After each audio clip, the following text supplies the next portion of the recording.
तो नमस्कार प्रणाम भैया। मैं बात करने जा रहा हूँ कि मनी मिराज ने फिर रच दिया एक नया इतिहास।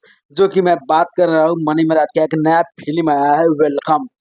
जो भाई वेलकम फिल्म का देखते हुए ट्रेलर बहुत अच्छा लग रहा है और इतना धमाका कर रहा है कि अभी ट्रेंडिंग में ये चल रहा है। इनका व्यूज देखा जाए तो 4 मिलियन 5 मिलियन आ चुका है भाई।